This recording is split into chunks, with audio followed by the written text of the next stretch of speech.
Live from the Caterpillar Global Communications Center at Bradley University, this is BUTV News. Good evening and welcome to BUTV News. I'm Tirza Spragella. And I'm Sheridan Hertig. Let's take a look at the news.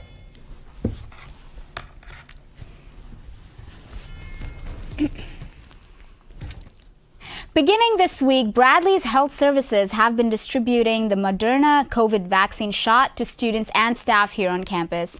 Though there was a sign-up, walk-ins are now available. Bradley is also now allowing family members of students and staff to get their vaccine as long as they are 18 years of age or older. So go out and get vaccinated so we can keep campus safe. Last week was Greek Week, but not for the NPHC and multicultural Greek organizations. They called to boycott the week due to the lack of representation from the school. Reporter Quinice Williams tells us more about the situation. The National Panhellenic Council and multicultural Greek organizations announced last week that they are boycotting Greek Week. This was caused by the lack of representation in the Bradley's Admissions Bradley-bound virtual Greek Life event. But this hasn't been the first time they felt misrepresented on campus. It's been something that's constant, where they kind of exclude us, and it was a breaking point and a boiling point for a lot of people that were just tired of Bradley not noticing us. The Vice President for Enrollment Management sent out an apology email Friday on behalf of the Office of Admission. The NPHC and MGO was not satisfied with the response. Collectively, we all feel that apology was not interpersonal enough and actually not sincere, if I can add.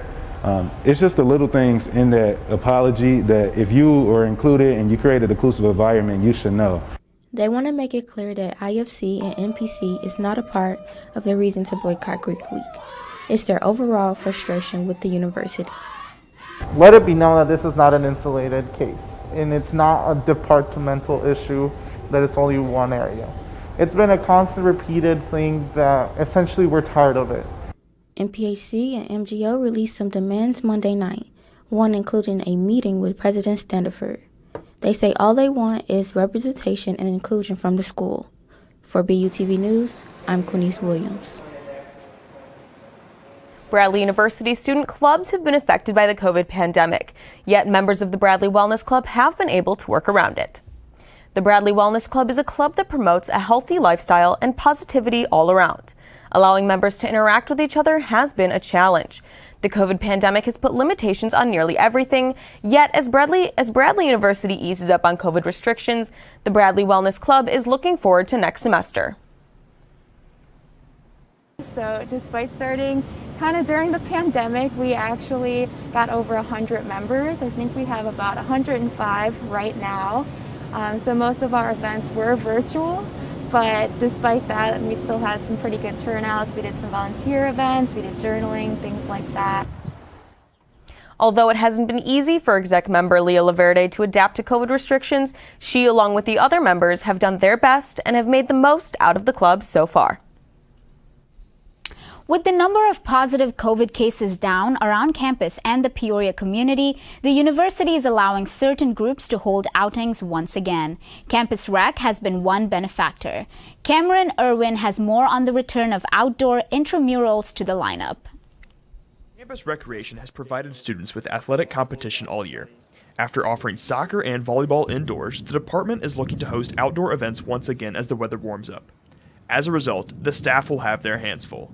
Junior Eric Bent is ready to answer the call, despite being hired over the quarantined summer. Now that things have lightened up a little bit and that we're allowed to do a lot more stuff, I'm definitely starting to get an idea of being a supervisor, and there's a lot more responsibilities you got to do. Returning to softball, Chicago style, with a 12-inch ball and no gloves or mitts for fielders. New this year is 4v4 flag football. Intramural officials and supervisors, like junior Daniel Fruzaloni, think that the break from 7v7 football this semester will still be a competitive sport. There are a few new elements that I think can improve the game that we might want to incorporate for sevens. You know, it's going to be more of a passing league. I feel like the biggest problem when it came to sevens was the amount of quarterback rushing. That was kind of a problem. So I think if we bring that in from fours, I think I think students are going to like it even more. Intramural staff took the time to spray paint 2 football fields, adding a Bradley twist. A red and white B is at the center of each field with worded end zones, one of which reads Bradley at one end and Braves at the other. Though Bradley doesn't have their own football team, the intramural staff is doing their best to showcase the school's greatest show on turf. The return of outdoor intramurals with flag football and softball begins here at home plate. It doesn't mean nature has completely healed itself, but it's a step in the right direction. This will allow intramurals to return to normal next year with little or no restrictions, beginning with flag football in the fall. Reporting for BUTV, I'm Cameron Irwin. After the break, we have Joseph Cyrus with this week's weather and some tragic news to all the ketchup lovers out there. And later on, a spicy interview you won't want to miss, so don't go anywhere.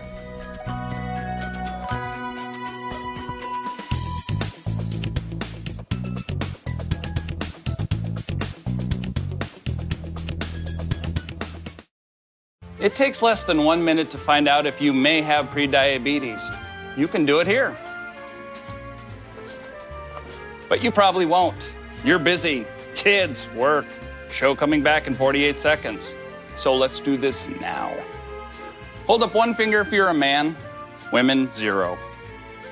3 more fingers if you're over 60, 2 over 50, 1 over 40. If you're not sure, keep in mind you're sitting on a couch right now, so 1 more finger if you're not very active. 1 finger if yes, 0 if no. 1 yes, 0 no. Next, find the body type that looks most like you and hold up that many fingers while I look around awkwardly. And that's it. If you're holding up 5 fingers or more, you probably have prediabetes. Sorry to be so blunt, but hey, you're busy. Just go to the site.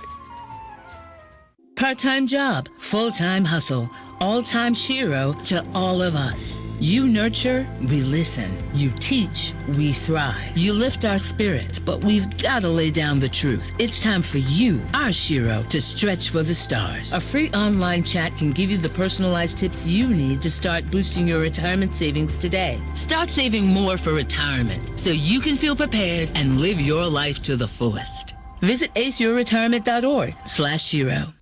Today I'm going to talk to you about physics. Come on in, girls.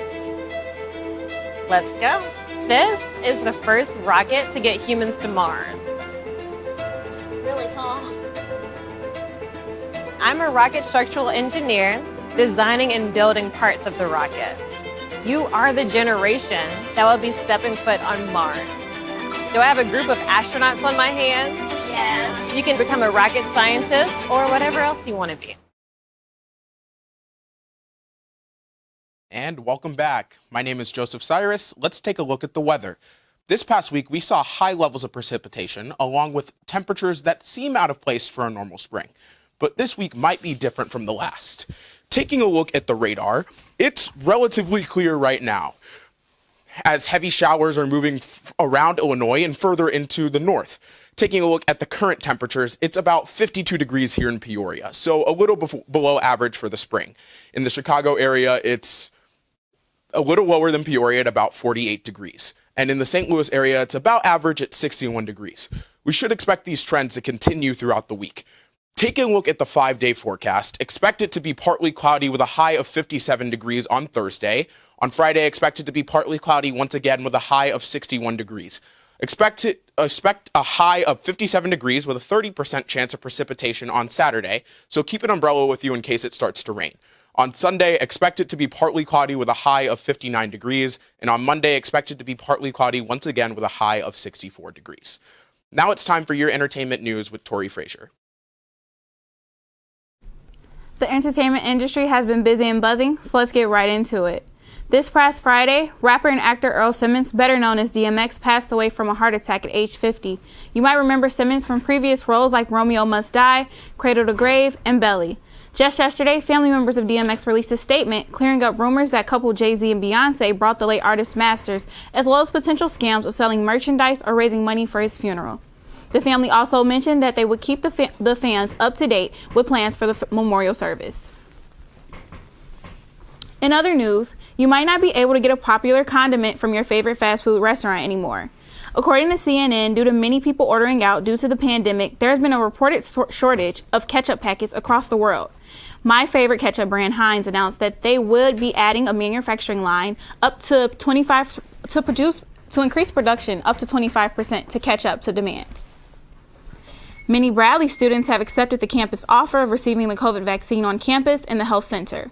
But reports are stating that the FDA and CDC are recommending pausing the use of Johnson & Johnson vaccine, as well as quite a few cases of individuals suffering from blood clots after the vaccine was reported.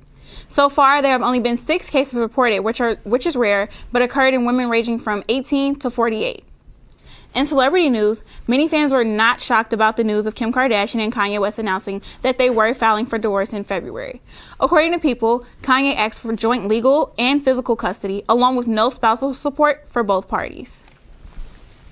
Do you think that this divorce is going to get bad? I mean, for them not to ask for spousal support? It's not as bad as I expected it to be. Definitely. They're both really dramatic people, so Yeah. I figured it would be a lot worse. So we'll just have to wait and see how it goes. Yeah, maybe we'll see something on Yeah. Keeping Up with the Kardashians. Up next, we're live with Hernan Gutierrez. Followed by a look at this week's sports highlight with Joey Wright. We'll be right back.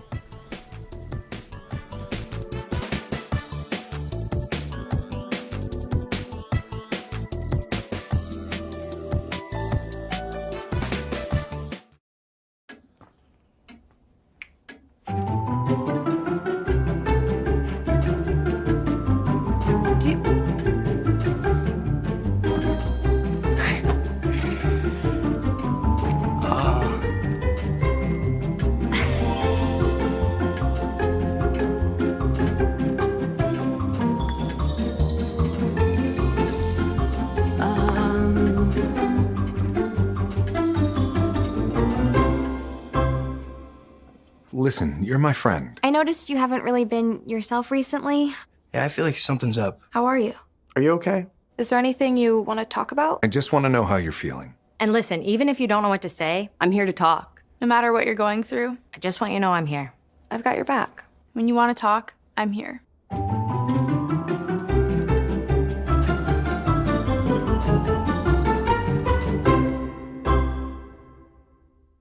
Roll over. Chance high five. All right. When you adopt a shelter pet, you discover all the things that make them unique. And your mother and...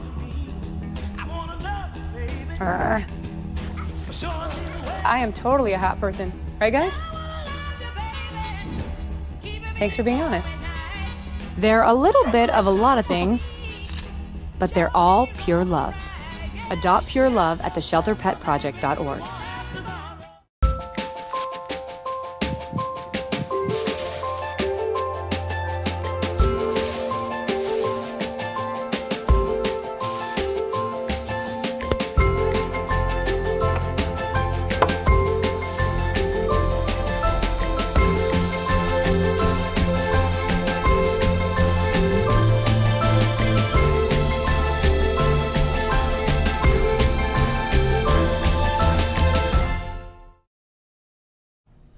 Bradley University Theater is back again with their last production of the school year.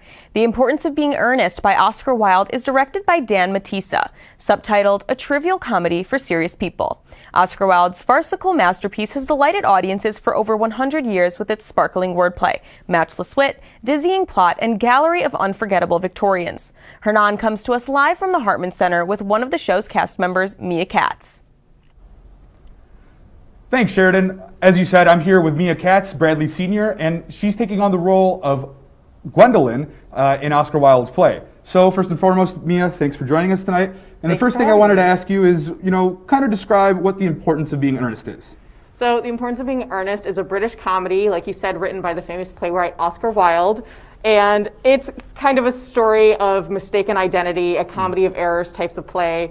The main character is Jack Worthing, who invents an alter ego identity called Ernest, who he uses to get out of social responsibilities. And eventually he gets caught in what Oscar Wilde would call the most dreadful of scrapes when he finds out that he can't maintain his identity without revealing it to his girlfriend/lover, Gwendolyn, who is me. So, you mentioned your role, Gwendolyn. Could you kind of describe who the character is a little bit? Yeah, Gwendolyn is somebody who's so funny but takes herself so seriously at the same time, and she expects everybody else to take her seriously too. But she's lighthearted except for the things that she really wants, in which case she wants nothing more than those things. So she's great. She's great. It's a really good role for me as a person. That's awesome. And so, looking at kind of the bigger picture of things, how has the pandemic kind of, changed how you're rehearsing for this play? Well, typically we would be doing rehearsals in the theater, and we started off this play rehearsing from our homes and our bedrooms and apartments and whatever. And we're performing this show over Zoom, so we're all separated within the theater and we have our own designated spots. And, it's different from what rehearsals are typically like. Typically we all get to stand next to each other and see each other and use the physical comedy that way. Mm-hmm. But with this, it actually presents a lot of good opportunities for intimacy with the audience, that they can get up right in our faces and see our facial expressions to a T. So in a lot of ways, it's kind of a blessing in disguise to be able to do it like this. So, as someone who would consider themselves as a fairly experienced actor, what does that mean for, day of, when the show finally comes to fruition? I don't know yet. I guess we'll find out. Well, for the audience, it's exciting because it means it's accessible to everyone. Even the people who aren't necessarily worried about COVID, but like grandma who has a bad hip can still watch it from home without having to, transfer away to the theater. So I like that. It's going to give the opportunity for more people to see it. So real quick, we have about 30 seconds left. Mm-hmm. Give us your sales pitch as to why Bradley students should come watch it. You should come watch it because it's hilarious and awesome, and we all worked really hard on it, and we would really appreciate it if you did. So one last thing real quick, show times and where can I get tickets? You can get tickets at bradley.edu/theater, and show times are Friday, Saturday at 7:30, and Sunday at 2. Awesome. Unfortunately, that's all the time we have for you tonight. So thanks again for joining us. Reporting live from the Hartman Center, I'm Hernan Gutierrez, BUTV News. Thanks, Hernan. Interviews on camera are sometimes difficult for individuals that are not used to it. Add in some spicy wings and the stakes get even higher. See how Dr. Dickhouse took the heat in this week's episode of Spicy Fellas. Welcome to Spicy Fellas, the totally original interview show with spicy questions and even spicier wings. My name is Mark Berger, and I am joined today by an esteemed faculty member, Dr. Joshua Dickhouse. Dr. Dickhouse, welcome to the show. Thanks for having me, I'm pretty sure. This will be fun. This will be very fun. So, if you will, question number 1 and wing number 1. Why don't you go ahead and tell me a little bit about yourself? I'm a big sports fan, so partially why I'm thrilled to run the sports comm school here. Like playing golf, exercising, spending time with my girlfriend and her kids. All right, so if you could have any superpower, what would it be and why? Probably the ability to fly, just because I think that'd be so cool. I almost thought maybe the ability to predict the future, but I'd rather not see what's coming next. So I think the ability to fly would be pretty neat. All right, and with that answer, we got to take another bite. Okay. 3, 2, 1. Wow. It's sweet, but it's also spicy. Yeah. I kind of like it. Well, Dr. Dickhouse, our final question, as our final wing comes out, I gotta ask you, what is the meaning of life? I don't live to work, right? I work to live. I love my job, but I when my time's up, I won't be thinking about, God, my tongue's burning. I won't be thinking about that extra book chapter I could have written, or an extra book I could have written, or article. I'll be thinking about the fun stuff I did with the people that are closest to me. Okay.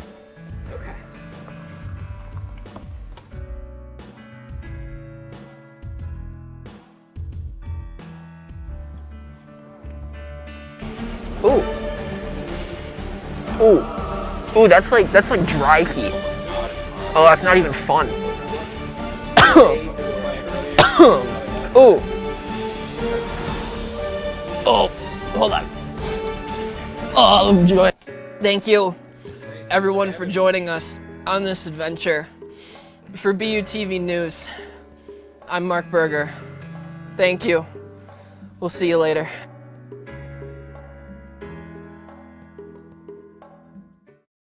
Okay, that was the most hilarious segment ever. Watching Dr. Dickhouse sweat after eating honey barbecue, good feeling. He's not used to the heat, clearly. And if you'd like, you can go ahead and watch the full version of the interview on our website as well. Would you ever be able to try out a challenge like that? I won at Buffalo Wild Wings. Wow. There you go. I don't think I could. I'm Indian, I had to. Well, anyway, coming up, Joey Wright with sports. And a throwback performance from one of our favorites here. All this after the break.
I am what hunger looks like in America.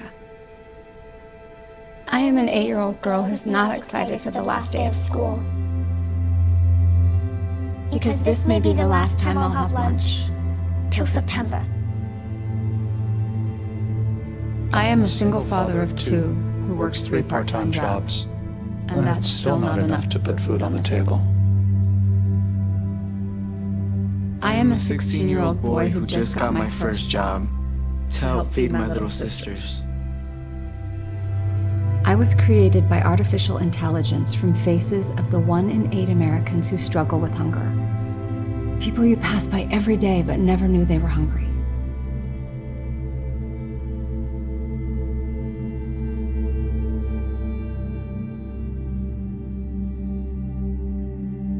Feeding America, 200 food banks strong. Hello and welcome to sports. I'm Joey Wright. Spring is in the air in Peoria, and with it are April showers for Bradley baseball. The Braves hosted Missouri Valley Conference foe Evansville last weekend in what was supposed to be a simple series. A game on Friday, 2 on Saturday, and 1 on Sunday. But Mother Nature stepped in. Friday's game went off without a hitch, at least for Evansville. They won 5-3, but Saturday's forecast was not quite so cooperative. The games were washed out, and the teams were forced to play 2 on Sunday, with the Braves winning game 1 5-4, and the Purple Aces winning the second one 4-2.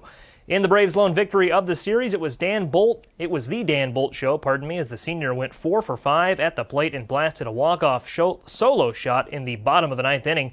Grant Jousel picked up his first career win after twirling a scoreless 9th inning. While the Braves couldn't secure victories in the first and third games of the series, the 2 other contests were keyed by TJ Manteifel. The freshman collected 3 hits on Friday and homered in Saturday's second game.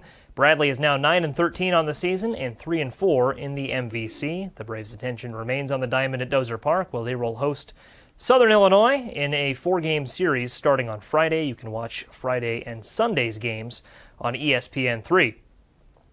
Bradley softball also went 1-2 against Loyola Chicago on Sunday and Monday. As with baseball, adverse weather played a big role in this series, and as with baseball, the Braves went 1-2 in 3 games that were eventually contested. In Sunday's doubleheader, Loyola won a 5-3 decision before Bradley battled back to score a 4-3 win in Game 2. The Braves were led to victory by Cameron Montier's 3-hit performance, which included a triple, and a 2-for-2 game from Vicky Zaleski that included 2 RBI. Cameron Schaller was strong in the circle again this season, taking a shutout bid through the 5th inning. Bradley fell on Monday in extras, losing 3-2 in the 9th frame. Other notable occurrences for the Braves over the weekend included 2 home runs from Avery Bloom and a two-run home run from Vicky Zaleski in Monday's loss.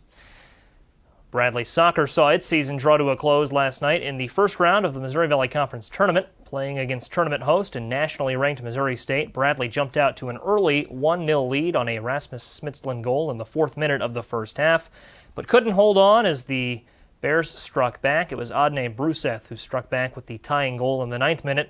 The Bears tacked on 2 more goals late in the half and held on for a 3-1 victory.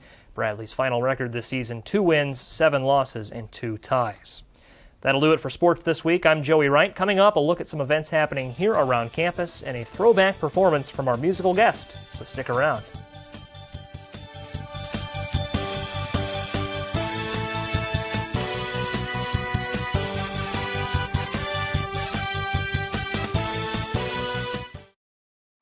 Yo, Scott. Hey. I'm heading out, man. You want to ride? No, I got my car, but I actually really need to go to the bathroom. Oh, you know what? I was just in there. The line is like 10 people long.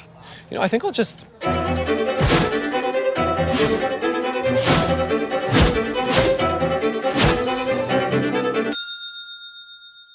Dude, are you okay? You wouldn't believe what I was just thinking. I am definitely buzzed. Yeah. I think I will take this, and I will take that ride home. Smart man. Did you see how that dog was looking at me?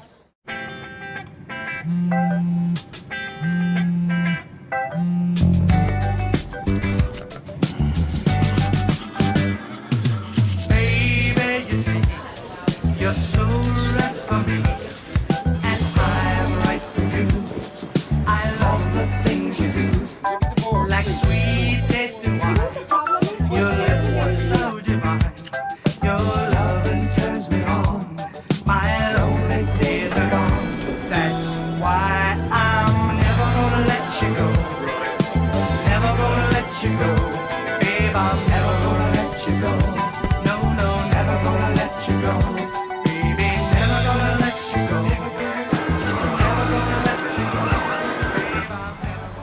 Here you go. Thank you. Thank you.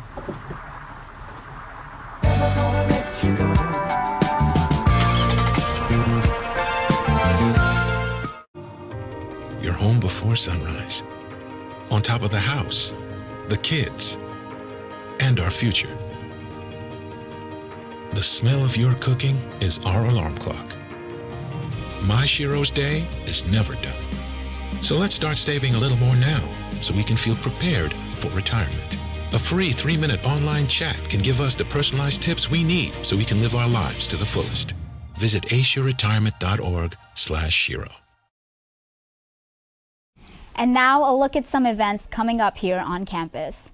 Active Minds is hosting a silent auction this Friday, April 16. There will be over 20 baskets being donated by other organizations all around campus. Half of the money raised will stay with the Active Minds chapter to help put on events for the fall of 2021, while the other half will be given back to their national organization. All winners will be contacted later Friday evening to schedule a time to collect their prize. This week is Philanthropy Week for Lambda Chi Alpha here on campus, a chapter that works to serve the Feeding America organization. If they donate the most amount of canned foods, they will receive money towards their philanthropy. Events will be held all around campus till the end of this week. So go out and support the chapter because their next event is a water balloon fight you won't want to miss.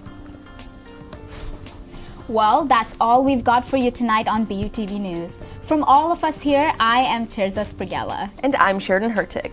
We leave you tonight with a musical performance from James Garib. Have a great night, and we'll see you next week.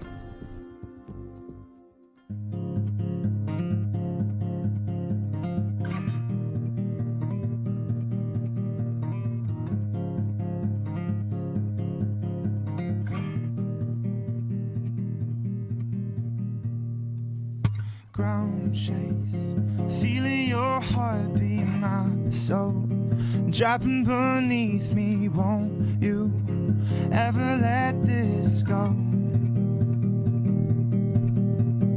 It was just one night, my dear. You know this story too well. Won't we let it go? Oh, sunrises again, running through your atmosphere.